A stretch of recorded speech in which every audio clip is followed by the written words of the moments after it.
All right, so we're going to start off today looking at families and kind of like loading some interior families for space planning and everything like that. But primarily, I want you to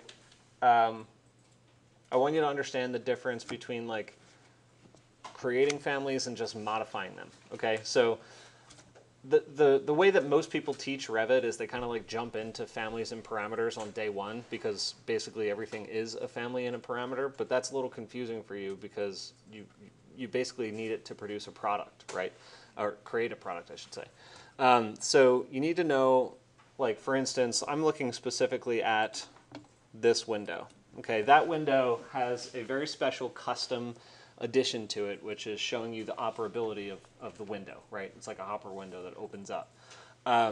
So what we need to do in order to get this to show properly in plan is we need to add lines to it.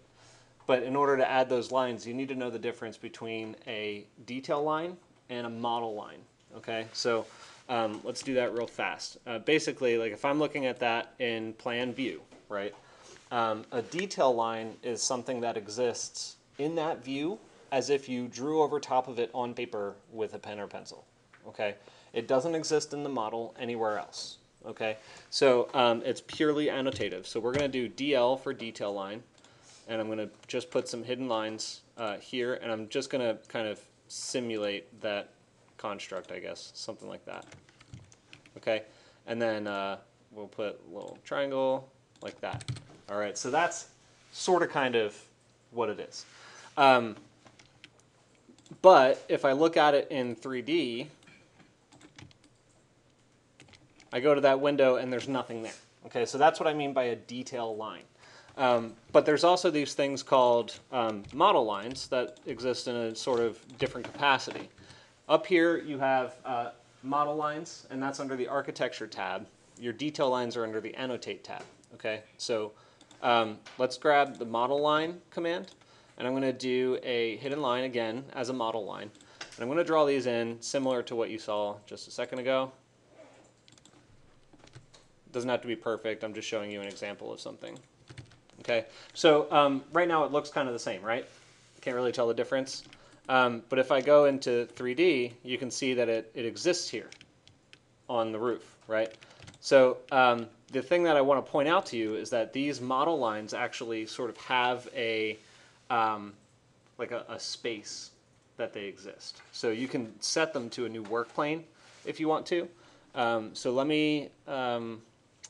let's do this. I'm going to say pick new, and I'm going to pick a new work plane for it to exist on. Actually, I don't know if I can do it in this view, but I'm going to try. Pick new. Yeah, I guess I can't do it there. Well, let's go into elevation real fast.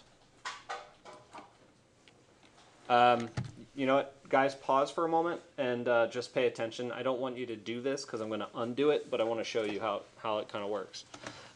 So the work plane that I'm going to set up, let's see.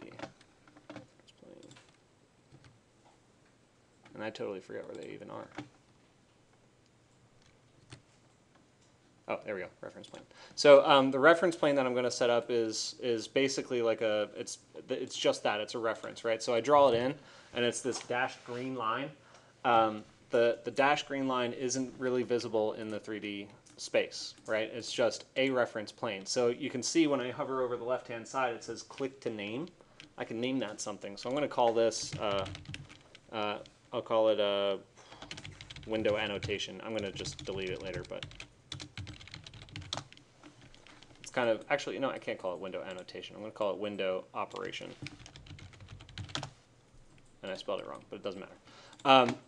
So basically, this thing has a sort of like space. It's a plane that exists in space.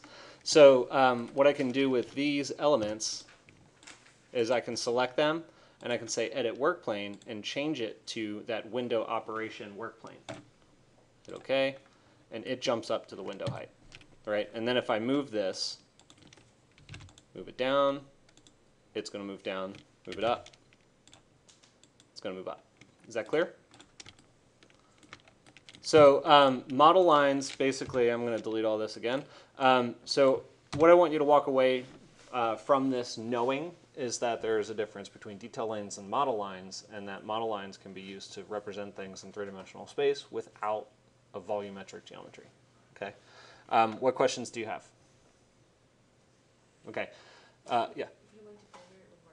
I will. Yeah, I'll go over it again briefly, but I'm also going to show you more about it in the next video segment where I show you how to add those model lines to a family.